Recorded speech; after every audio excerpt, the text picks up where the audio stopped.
Bismillahirrahmanirrahim. Thalathatun. Qala Rasulullah sallallahu alaihi wa alihi wasallam. Bersabda baginda kita Nabi besar Muhammad sallallahu alaihi wasallam.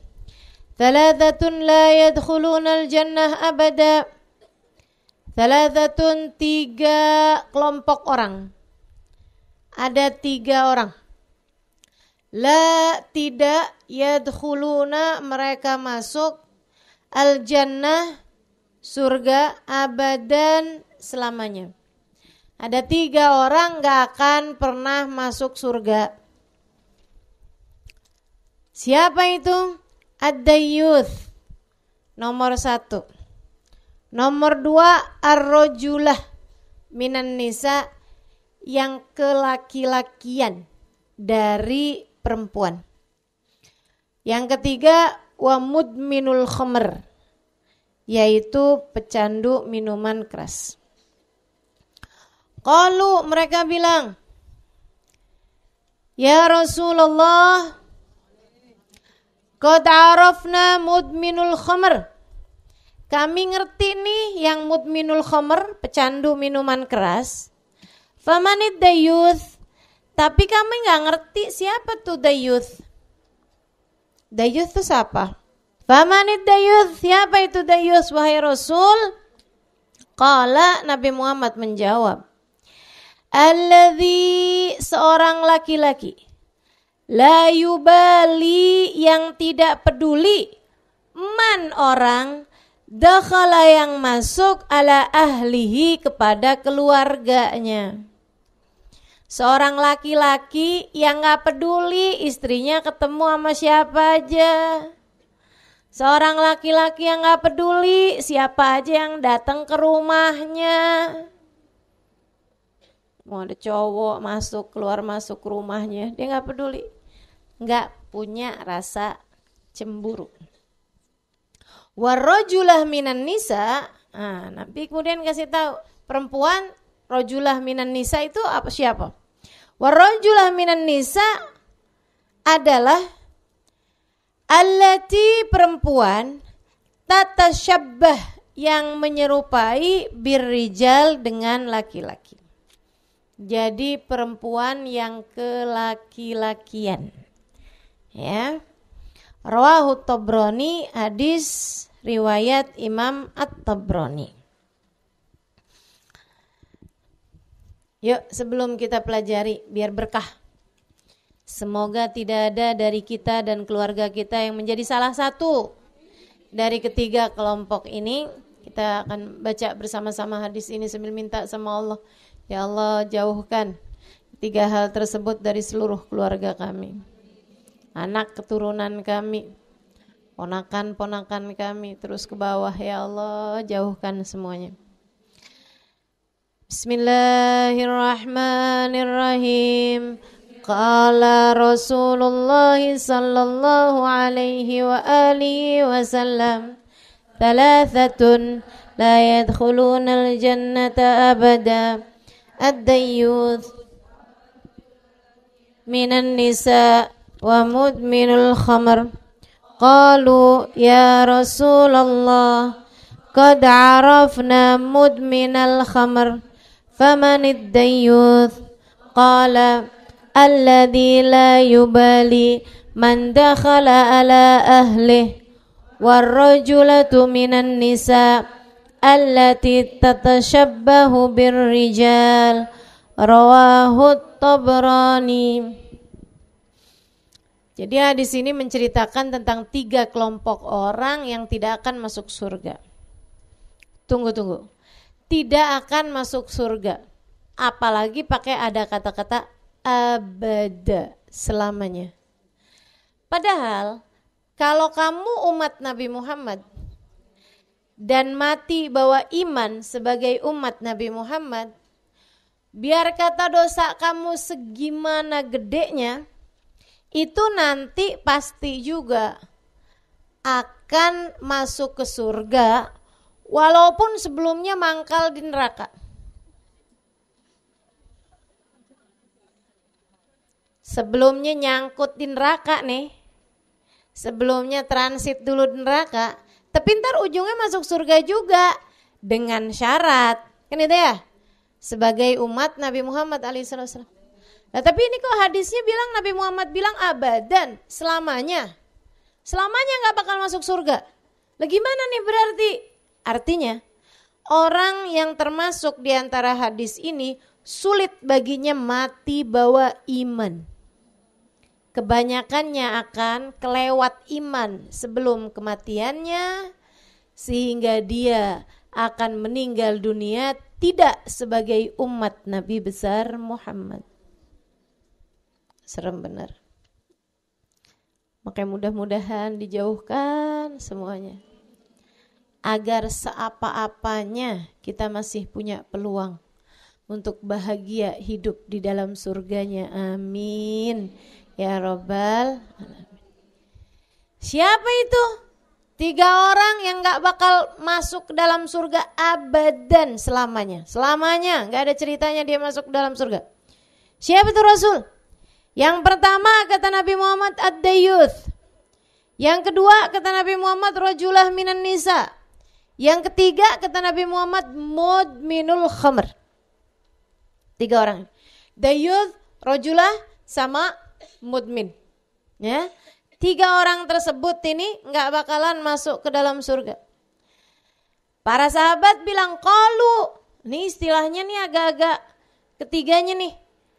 Dayyuth, rajulah, mudmin. Gitu ya. Ketiganya pakai istilah-istilah. Tapi katanya para sahabat, ya Rasulullah, arafna manil mudmin. Kami udah paham sama urusan pecandu. Mudmin artinya pecandu. Rajulah kelaki-lakian. Yang pertama dayyuth. Gitu kan? Ini dayyuth nih kita gak ngerti istilah dayyuth ini siapa Rasul. Rajulah juga rada-rada membingungkan. Yang ketiga kita udah paham. Mudmin. Arafna manil mudmin. Kami faham siapa mudminul khamr, pecandu minuman keras. Mudmin dari kata-kata dam, yadum, orang yang berketerusan, mudawamah. Terus ngapain ya? Al khamr. Terus minum minuman keras. Artinya kalau udah berketerusan namanya pecandu. Bukan orang yang baru coba-coba, tapi udah pecandu. Pecandu minuman keras. Masuk dalam batasan pecandu minuman keras yang sekarang sedang banyak di negeri kita. Juga di negeri-negeri berkembang ataupun negeri terbelakang juga. Banyak nih. Bahkan di negeri-negeri maju juga. Apa itu? Narkoba. Pecandu narkoba. Narkoba, narkotika, obat terlarang. Ya. Ini teman-teman sekalian banyak nih. Dunia ini sekarang nih salah satu kematian-kematian yang banyak juga terjadi di zaman-zaman belakangan ini adalah orang-orang yang mati dalam keadaan overdosis. Atau yang gak overdosis pun meninggal dunia karena anggota tubuhnya sudah rusak disebabkan karena narkoba. Pecandu minuman keras kami udah paham, katanya para sahabat. Tapi dayyuth sama satunya lagi rajula minan nisa itu apa?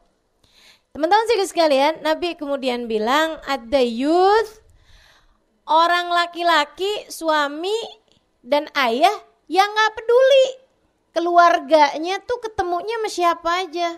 Yang gak peduli siapa laki-laki yang masuk ke dalam rumah mereka.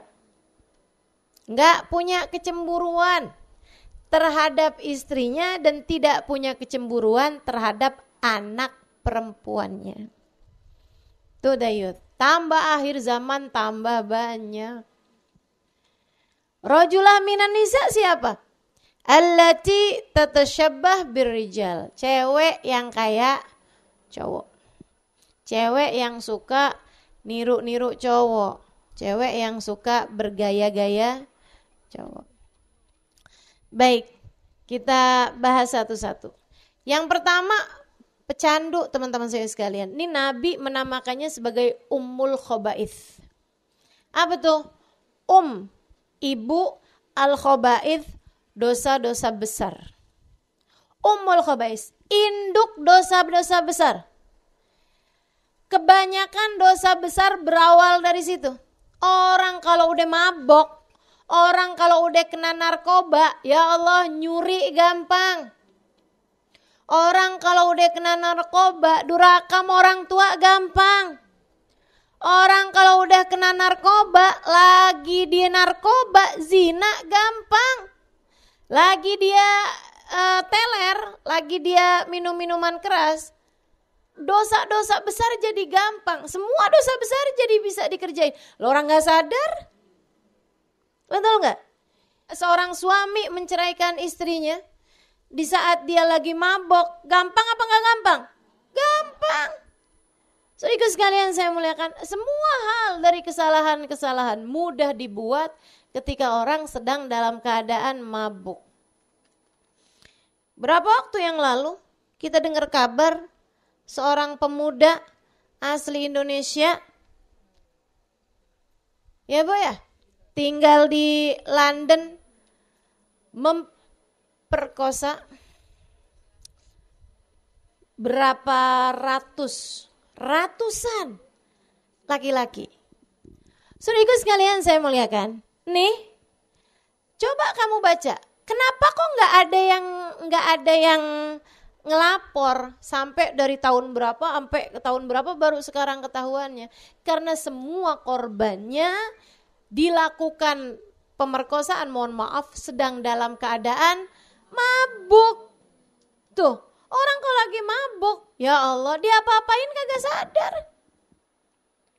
Diperkosa nggak sadar, memperkosa nggak sadar, apaan aja nggak sadar. Karenanya saudara sekalian saya muliakan, Sayyidina Abu Bakar As-Siddiq bilang, seumur hidup, sejak saya lahir sampai saya ketemu hidayah Islam, alhamdulillah, dia bilang saya nggak pernah menyembah berhala, saya nggak pernah menyentuh atau nggak pernah minum minuman keras, nggak pernah minum khamr. Sayyidina Abu Bakar As-Siddiq nggak pernah menyembah berhala, nggak pernah minum minuman keras, nggak pernah mabok dan bahkan nggak pernah nyentuh minuman keras. Padahal zaman itu semua orang nyembah berhala, dan pada zaman tersebut teman-teman saya sekalian, mayoritas maksud saya menyembah berhala dan mayoritas juga peminum minuman keras. Kenapa Sayyidina Abu Bakar tidak mau melakukannya? Satu, dia bilang kalau urusan menyembah berhala, saya pernah diajak sama bapak saya masuk ke kuil untuk menyembah berhala. Saya sedang dalam keadaan sangat lapar. Saya kemudian bilang sama si berhala itu, saya bilang, kalau kamu emang beneran Tuhan, please kasih saya makan. Saya lagi lapar banget. Saya tungguin. Kagak ada yang ngasih saya makan. Saya lapar aja. Kalau kamu emang beneran Tuhan, nih saya nih sekarang nih lagi lapar, lagi haus, oke gak dikasih makan? Saya kasih minum deh seenggaknya gitu. Tolong kasih saya minum. Saya tungguin, kagak ada juga. Saya kemudian bilang, berhala maafkan saya. Kalau saya gak percaya sama kamu, saya cuma minta perkara yang sangat kecil, yang kalau saya minta sama ibu saya dia bakalan ngasih. Cuman minta makan meminum doang. Kalau terhadap makan minum sesuatu hal yang ibu saya bisa ngasih aja kamu gak bisa ngasih, apalagi jalan kebahagiaan hidup dunia akhirat. Saya gak percaya, maka saya tinggalin. Dia bilang, sementara minuman keras, di masa saya kecil saya pernah lihat orang mabuk, mohon maaf, dia buang hajat, dimakanin sendiri kotorannya.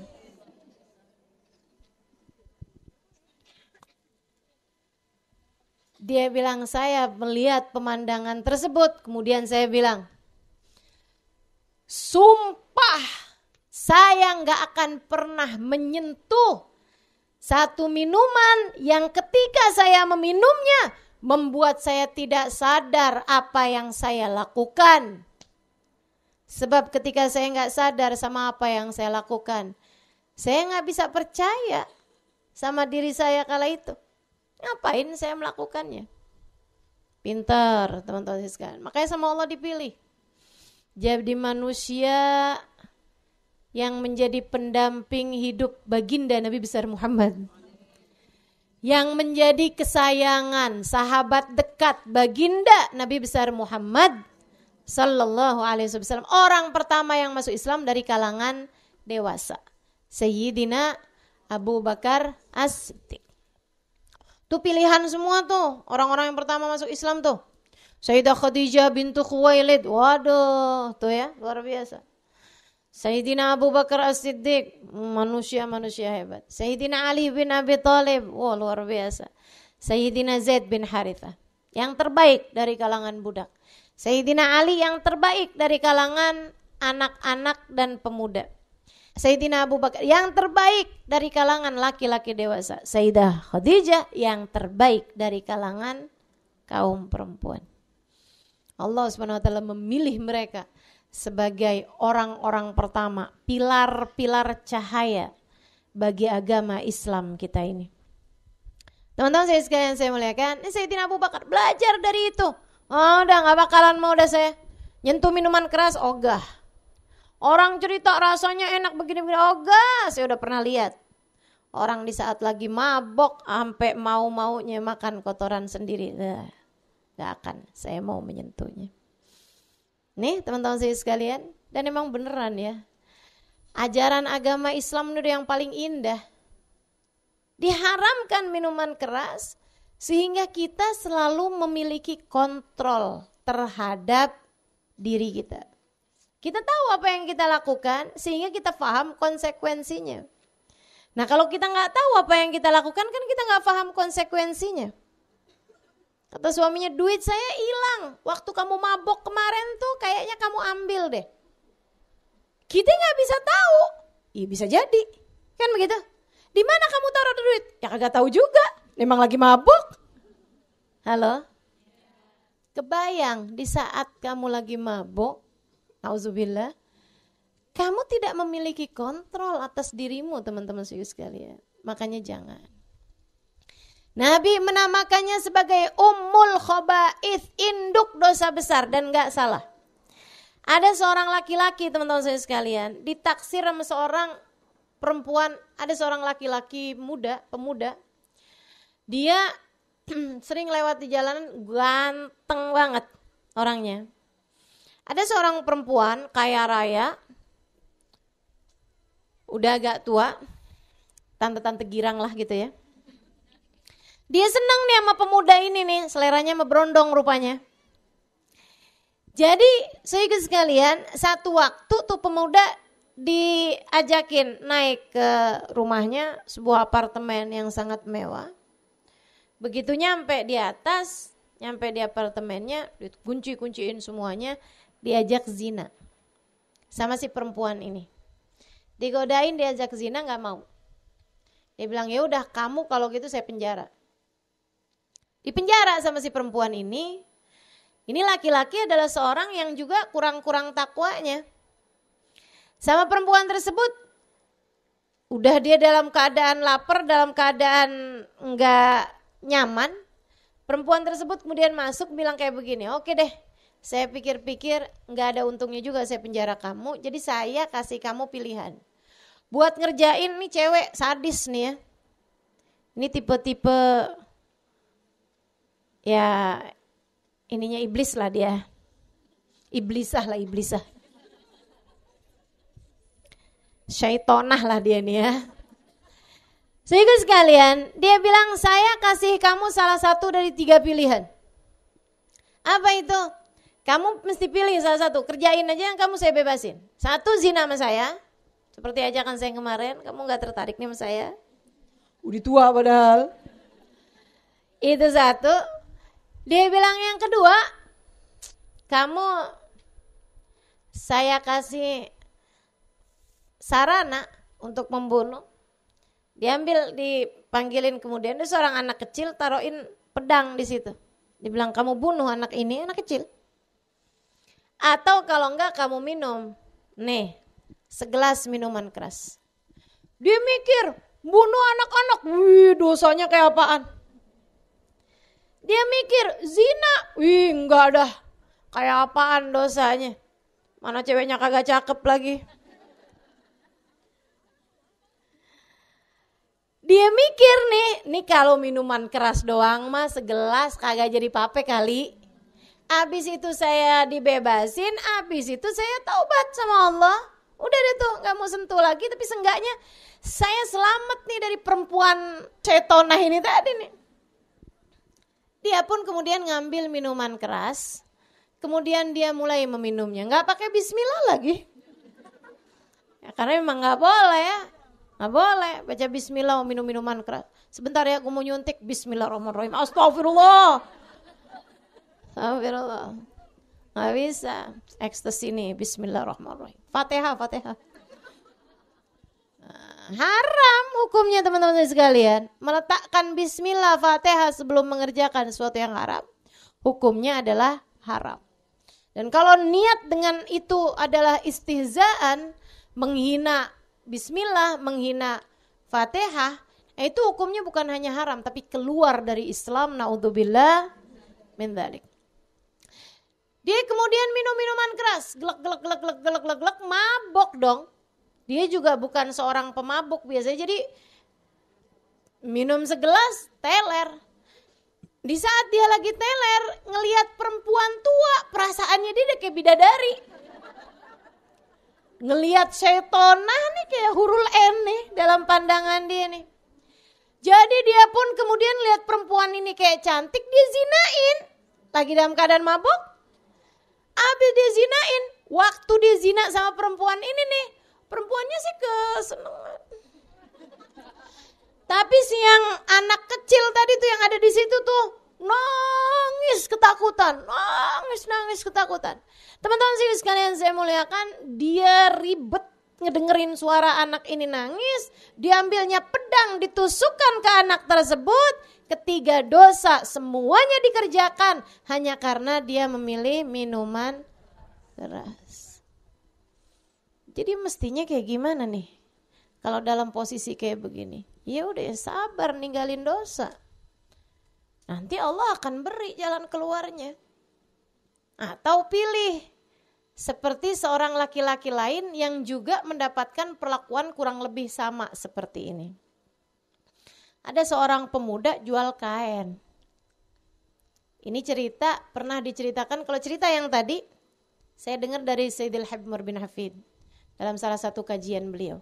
Kalau cerita yang ini yang akan saya sampaikan, saya dengar dari Ustadzah Iman Sidqi, pendakwah yang asalnya dari Mesir. Beliau sekarang banyak berdakwah di Maryland, Amerika Serikat. Jadi teman-teman saya sekalian, nih Ustadzah Iman Sidqi cerita, di Mesir sana ada satu jalan namanya Hayul Misik, Gang Kasturi, Gang Minyak Wangi, Gang Misik. Kenapa punya nama kayak begitu? Ada seorang pemuda, dia dagangan kain, ganteng, takwa, akhlaknya mulia. Tiap hari lewat di depan rumah seorang perempuan yang kayak gini juga nih. Seorang perempuan setonah ini tadi. Tapi perempuan yang lain ya, lain dari yang diceritain Habib Umar tadi. Saya nggak tahu lagi kalau ternyata tetanggaan. Satu hari nih, dia sesudah merhatiin setiap jam segini dia lewat, tiap jam segini diliatin di jendela, tuh cakep bener tuh pemuda ya, tergila-gila. Nah orang kalau tergila-gila kan ya gila. Jadi satu hari dia dandan cantik, seksi, dia kemudian bilang sama pelayannya, tolong dong kalau nanti pemuda itu yang jualan kain lewat di sini panggilin dia, bilangin saya mau beli. mau beli kainnya. Sehingga sekalian, akhirnya dia lewat, dibilangin, ini tuan saya mau beli kain. Girang, seneng. Waduh, nih batik saya laku semua nih. Daster-daster nih Pekalongan laku semua nih hari. Yang beli orang kaya nih. Akhirnya kemudian dia naik ke rumahnya si perempuan tersebut. Sama juga nih kayak si Syaitona yang pertama nih. Banyak ternyata Syaitona ini ya. Mudah-mudahan kita tidak menjadi salah satunya. Amin. Dijauhkan pula dari perempuan-perempuan seperti ini. Amin. Akhirnya teman-teman sekalian ditutupin pintunya. Persis tuh kayak cerita pertama tuh, dikunci sama dia. Dia bilang katanya mau beli kain. Iya, saya memang mau beli kain. Akhirnya terus dia husnudon aja. Dibuka-bukain tuh kainnya. Sambil aneh juga nih kenapa dikunci pintunya. Habis dibuka-bukain kainnya yang ini cakep nih dari Pekalongan, yang ini dari Tegal, yang ini dari Indramayu. Ini dari Bekasi, saya nggak tahu Bekasi punya kain apa kagak. Udah ditawar-tawarin nih sama dia nih kain-kainnya nih. Sehingga sekalian, si perempuan tersebut bilang, oh kalau kamu mau jualan kain saya mau cobain dulu dong. Dibuka baju. Nggak mau lihat nih kan laki-laki ini. Dia kemudian digodain, dipaksa buat zina. Laki-laki ini nggak mau, dipaksa-paksa mau dibuka bajunya nggak mau. Udah mau diperkosa nih laki-laki ini. Mau diperkosa. Jadi dia kemudian nggak mau nih teman-teman saya sekalian. Akhirnya dia, ya udah deh, taran dulu deh. Tapi ini dikunciin, suguhin minum sama si cewek, bukan minuman keras biasa. Udah. Akhirnya terus cowok itu mikir gitu, gimana nih caranya? Subhanallah, Allah kasih pertolongan berupa mules. Emang orang kalau panik itu kan bawaan mules ya. Jadi mules. Dia bilang, boleh saya kamar mandi? Saya kebelet banget beneran, saya kebelet nih, boleh gak saya kamar mandi dulu? Akhirnya kasih kamar mandi. Begitu dia di kamar mandi, akhirnya dia dapat ide. Agak menjijikkan, tapi bismillah. Mending deh saya, yang penting nyelamatin diri dari berbuat dosa. Sehingga sekalian diambilnya kotorannya, ditaruh-taruhin ke badannya. Taruhin, wah gak cukup rambut juga. Wah ayo dah, muka juga sekalian. Habis itu dia keluar. Dia bilang, katanya cewek itu apaan itu? Nah, mau gak sama saya? Ayo, mau sama saya? Dibukain langsung pintunya, dia pun kemudian keluar. Wah selamat gue. Pakai baju tentu saja ya, nutup aurat lah seenggaknya. Tapi ini badan belepotan teman-teman sekalian. Akhirnya dia keluar. Itu dia waktu keluar tuh, dia kan berasa, gue pasti bau banget nih.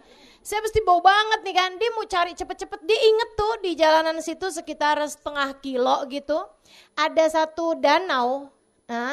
Ada satu danau gitu yang dia bisa bersih-bersih di danau tersebut itu gitu.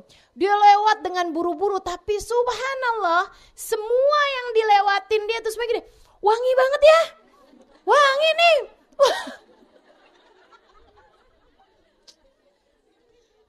Dia heran juga gitu. Tapi kan dia pikir, nih orang maksudnya apa sih, ini ngebully apa gimana nih? Jadi dia lari sampai kemudian ketemu si danau tersebut. Dia nyemplung di danau itu sampai dia berasa udah bersih. Semuanya udah mulai bersih dari si kotoran tadi itu. Dia kemudian naik ke atasnya dan ternyata beneran. Si danau tersebut begitu dia keluar baunya bau misik. Bau kasturi. Allah Subhanahu wa taala mau ngasih tahu hakikatnya.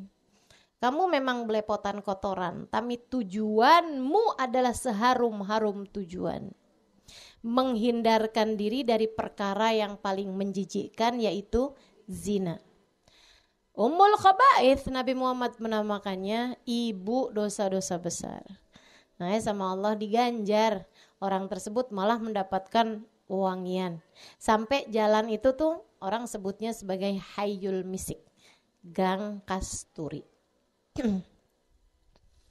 Oh berarti Gang Kasturi yang itu gara-gara, bukan yang di sono, yang di Mesir.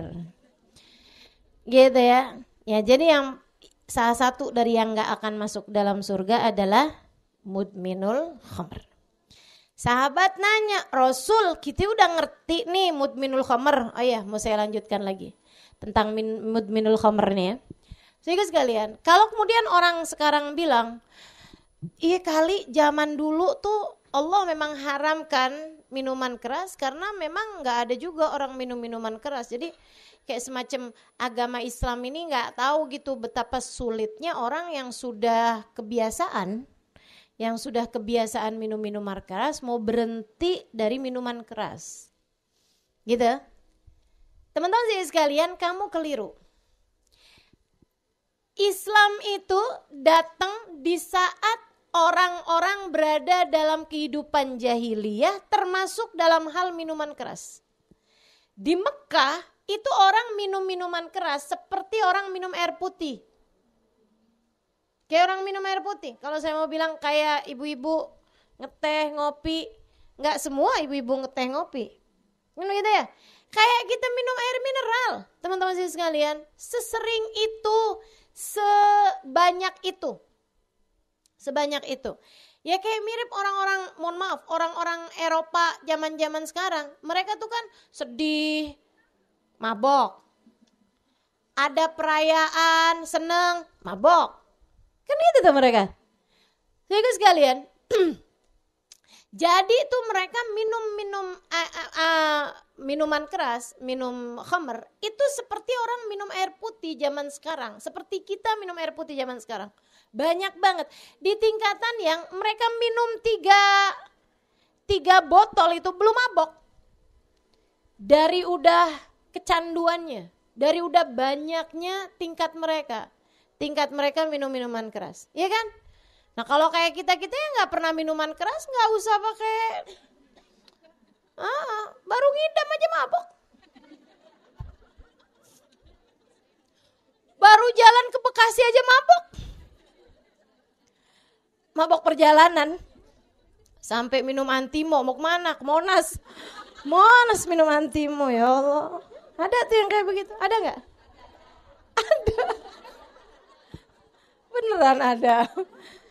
Ya Allah. Teman-teman sekalian, jadi nih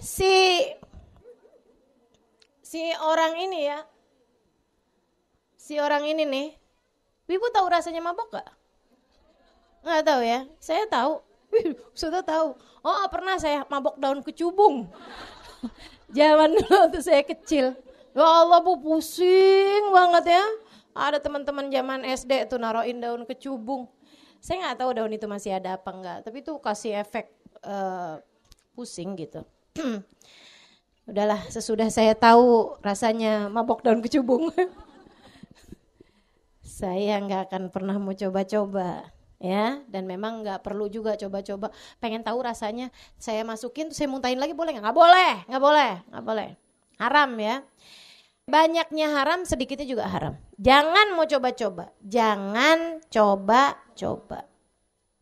Sehingga sekalian, jadi tuh Islam datang di saat orang tuh kebiasaan minum minuman keras. Karenanya di masa Mekah nggak ada syariat haram minuman keras, nggak ada. Sampai di masa Madinah udah orang diwajibin sholat, udah orang diwajibin bayar zakat, udah orang diwajibin puasa. Minuman keras tuh belum haram. Jadi masih ada ceritanya nih bulan Ramadan saat buka ada gitu minuman keras. Gitu kan? Aku mau mabok dulu ya. Buka puasa. Ada gitu. Karena memang belum haram, saudara sekalian, belum haram. Sampai satu waktu turun tuh firman Allah SWT nyeritain tentang, maksudnya ada salah satu barang-barang yang dijual itu salah satunya adalah minuman keras, anggur-anggur gitu. Nah mereka buat minuman keras tuh macam-macam bu. Salah satunya dari kurma. Mereka buat kurma tuh minuman keras juga gitu. Nabid namanya. Itu minuman keras yang terbuat dari kurma. Sehingga sekalian, satu waktu Allah SWT mulai turunin. Jadi nggak ada perintah datang dari Allah SWT tentang keharaman sesuatu secara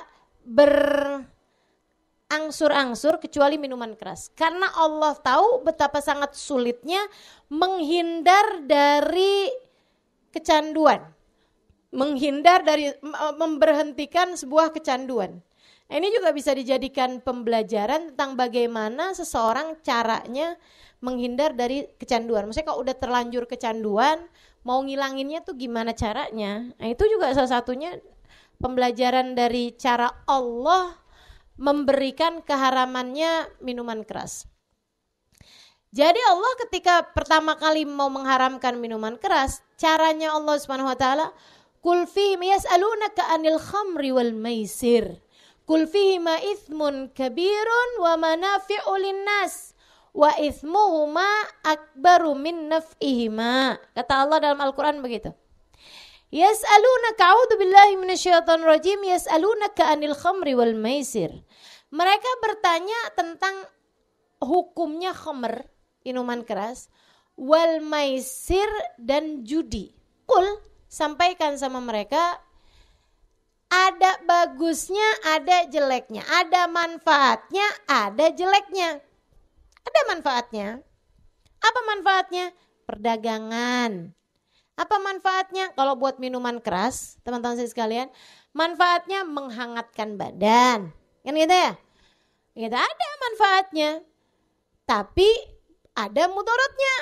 Wa itsmuhuma, bahayanya minuman keras, akbar min naf'ihima, lebih besar daripada kemanfaatannya.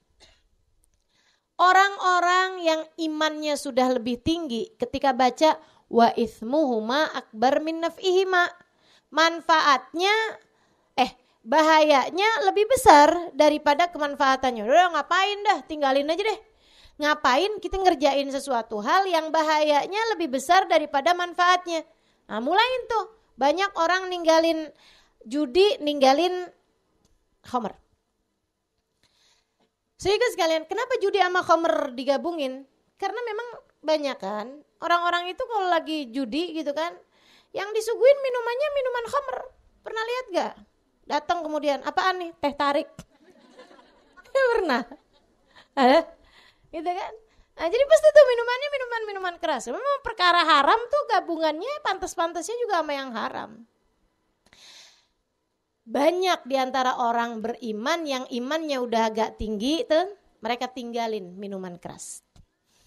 Karena mereka lihat, mereka dengar, itsmuhuma akbar min naf'ihima, bahayanya lebih besar daripada mudaratnya. Tinggalin deh, ngapain gitu.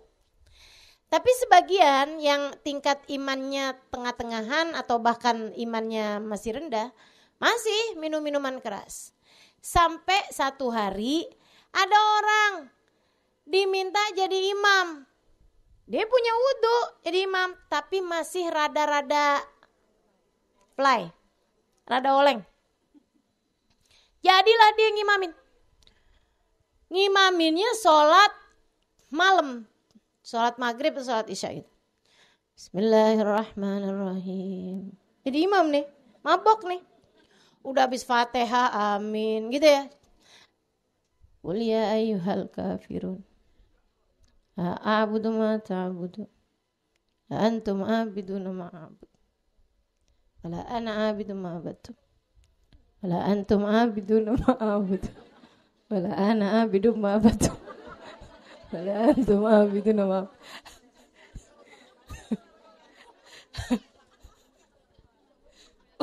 Ujungnya gak ketemu, gak nemu-nemu di ujungnya.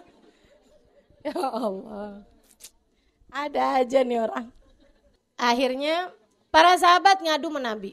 Rasul, udah kelar nih sholat, gak tahu ceritanya gimana. Akhirnya pokoknya habis selesai mereka ngadu sama Nabi. Turunlah firman Allah. A'udzubillahi minasyaitonirrajim. La taqrabus sholata wa antum sukara hatta ta'lamu ma taqulun. Kata Allah, janganlah kalian deketi sholat sedangkan kalian dalam keadaan mabuk, sampai kalian benar-benar sadar terhadap apa yang kalian baca. Sejak hari itu orang-orang yang imannya tengah-tengahan nih, mereka ninggalin minuman keras. Kenapa gitu? Kalau yang atas kan dari ayat pertama nih, dari yang pertama kali turun. Kalau yang tengah-tengah nih, mulai ninggalin minuman keras. Mereka bilang nih, sesuatu hal yang membuat kami tidak dapat mengerjakan sholat, apa bagusnya? Kan begitu? Jadi mereka pun ninggalin tuh pekerjaan minuman keras. Bikin kita jadi nggak konsentrasi sholat. Waduh bahaya nih. Mereka pun kemudian ninggalin minuman keras. Tapi yang tingkatan-tingkatan bawah imannya, mereka nggak ninggal serta-merta, tapi mereka mengurangi minuman keras, hanya minum pada jam-jam yang agak jauh dari waktu sholat. Antara duhur ke asar nggak berani, dekat. Antara asar ke maghrib nggak berani, dekat. Antara maghrib ke isya apalagi nggak berani, dekat. Antara isya ke subuh berani mabok, jauh. Antara subuh ke duhur juga berani mabok, jauh. Gitu. Jadi yang asalnya biasa mabok sepanjang hari, biasa minum minuman keras sepanjang hari, jadi berkurang kuantitasnya mereka. Mabuknya nih.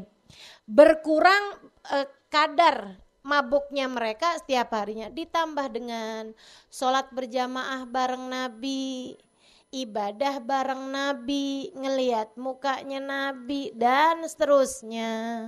Ditambah dengan kapan hari ikutan Nabi pergi perang, kan gitu ya.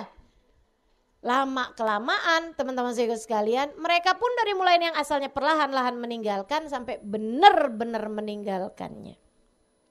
Nah itu, jadi kalau sama orang pecandu, nah itu caranya gitu, kurangin.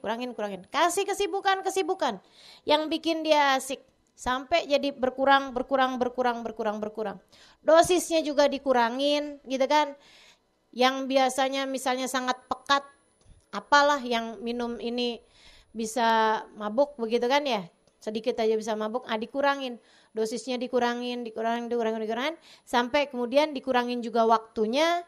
Kuantitasnya, kualitasnya dikurangin sambil terus-menerus mengerjakan kebaikan-kebaikan. Sedikit sekalian saya muliakan, lama-lama bisa nih. Lama-lama bisa.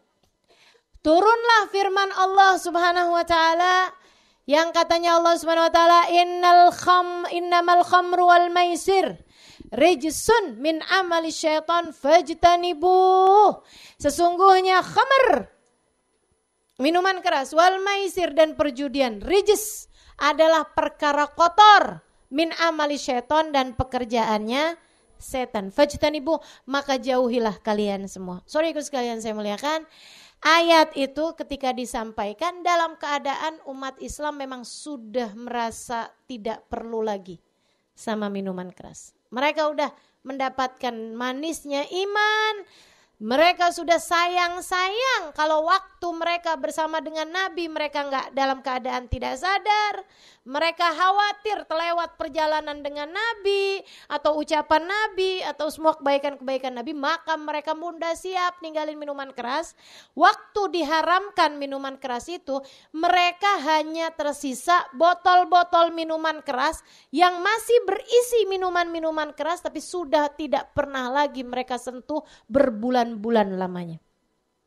Maka ketika diperintahkan diharamkan minuman keras, saudaraku sekalian, sahabat dulu jalan pakai kuda, pakai unta, jalan pelan-pelan di rumah-rumah para sahabat untuk mengumumkan keharamannya minuman keras, dan diperintahkan siapapun yang masih punya minuman keras hendaklah melemparkannya ke jalan-jalan. Saudaraku sekalian, semua orang melemparkan botol-botol minuman keras mereka ke jalan-jalan hatta yushbih sailan minal khumur, sampai kabarnya jalan-jalanan di kota Madinah mengalirkan air-air menyerupai sungai kecil terdiri dari khamr. Dari semua orang lemparin. Kagak ada yang sayang-sayang. Misalnya sayang botolnya. Bisa saya pakai buat kecap. Nggak ada tuh. Nggak ada. Wah, lempar semua. Wah, mereka lemparin. Jadi tuh sedikit sekalian. Tuh khamr. Keharamannya terjadi secara bertahap karena memang Allah mengetahui bahwa kebiasaan mereka terhadap minuman keras memang sudah menjadi sebuah kecanduan dan tradisi di masyarakat pada masa tersebut. Famanid dayuth, Rasul, kita udah tahu nih mudminul khamar. Dayuth siapa Rasul? Alladzi la yubali. Seorang laki-laki yang gak peduli siapa yang ditemuin sama bininya. Seorang laki-laki yang gak peduli siapa aja, seorang suami yang gak peduli siapa aja yang masuk ke rumahnya. Maksudnya siapa laki-laki yang masuk ke rumahnya. Bini lo tuh suka kelihatan jalan di mall sama laki-laki, bukan lo deh. Ya udah biarin aja, husnudzon aja. Gitu. Temennya paling, temen sekolah kali udah gak apa-apa. Urusan kerjaan, bisnis. Dia gak punya kecurigaan, gak punya kecemburuan, dayuth namanya. Termasuk kepada anak-anak perempuan. Saudaraku sekalian saya muliakan. Termasuk pada anak perempuan. Dia gak peduli anak perempuannya jalan sama siapa. Dia gak peduli anak perempuannya pakai baju yang terbuka, seksi-seksi, diliatin mata-matanya orang, malah digoda-godain. Dek, itu cowok kayaknya seneng deh sama kamu. Astagfirullah, ini dayuth teman-teman saya sekalian. Hati-hati. Tambah zaman kebelakangan ini tambah semakin banyak dayuth. Bapak-bapak atau ibu-ibu yang bilang sama anaknya, nak, kamu tuh umur udah 22 tahun kok belum punya pacar ya? Mama dulu, nak, lagi zaman umur 17 tahun, mantan mama udah gak kehitung. Genit bangga. Dosa bangga. Astagfirullah. Laki-lakinya bapaknya juga kayak gitu. Kok kamu belum punya pacar sih, nak? Mau cariin apa? Pacaran dong, nak. Astagfirullah. Ini teman-teman saya sekalian, nih para dayuth nih. Na'udzubillah, iman tercabut dari dalam hatinya sebelum kematiannya. Dan saya pernah dengar dayuth ini juga banyak dipengaruhi sama makanan yang masuk dalam perutnya. Ya. Kalau laki-laki pada suka makan daging babi, itu Allah Subhanahu wa taala akan perlahan-lahan menghilangkan kecemburuan dari dalam hatinya. Gak punya rasa cemburu. Gitu. Makanya saudara sekalian, mohon maaf ya, negara-negara atau daerah-daerah yang masyarakatnya biasa makan itu tadi, PABI. Ya. Yang kayak begitu tuh itu rata-rata mereka memang pergaulan yang bebas. Ganti-gantian pasangan dansa biasa buat mereka. Kayak gitu. Ngeliatin bininya pakai pakaian renang, berjemur di pantai, berduaan, diliatin sama orang-orang gitu. Biasa aja buat mereka. Ada orang merhatiin, mohon maaf, payudara istrinya atau anak-anak perempuannya, dan mereka malah yang kesenengan gitu karena istrinya atau anak-anak perempuannya jadi pusat perhatian. Nah, dayuth dia tuh, para dayuth. Hati-hati ya guys sekalian saya muliakan. Na'udzubillah min dzalik. Nih, iman kecabut nanti di akhir kehidupannya. Sama halnya dengan mudminul khamr. Mudah-mudahan Allah jauhkan semuanya insyaallah. Jadi kalau kemudian saya punya suami kok pencemburu ya, alhamdulillah. Artinya suami kamu sekurangnya bukan dayuth. Orang saya cuman ngomong sama tukang listrik aja loh. Sama tukang sayur aja. Ya berarti dia sangat sayang padamu. Gitu ya. Ya tapi masa dia cemburu sama tukang sayur? Ya dia tahu selera kamu rendah.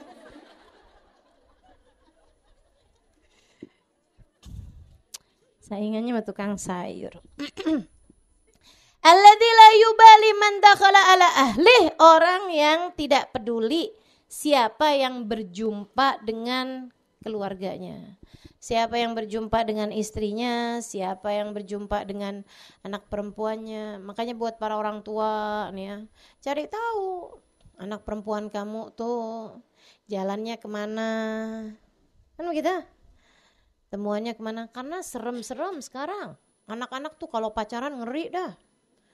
Zaman dulu kan pacaran pegangan tangan aja udah deg-degan. Betul gak? Kok Ustazah tahu? Saya nggak pernah ya, sorry ya. Saya kan di pondok pesantren terus. Nggak keburu. Kalau pulang dari... Jadi alasannya cuma karena nggak keburu. Saya kalau pulang dari pesantren yang kepengen cuman tidur. Ya Allah, anak pesantren tuh makanya kalau pulang tukang tidur dah. Karena di pesantren itu kan tidur kan dibatesin banget. Wah, perkara mewah bagi kami santri-santri ini. Kalau bisa tidur di waktu yang tidak terbatas gitu kayaknya. Yang gak kebangun karena bel. Gak kebangun karena dibangunin orang. Jadi teman-teman sekalian, ini ya, mesti jauh-jauh cari tahu anaknya itu jalan sama siapa, ketemuan sama siapa gitu. Ustazah boleh gak sih sebagai orang tua kita ngecek handphone anak-anak kita? Boleh. Tapi sebagai istri kamu gak perlu ngecek handphone suami. Nah, tapi kalau sama anak-anak boleh. Kenapa gitu? Karena yang dikerjakan suamimu tidak jadi hisabmu, tapi yang dikerjakan anak-anakmu jadi hisabmu. Kamu bertanggung jawab atas apa yang terjadi pada diri anak-anakmu.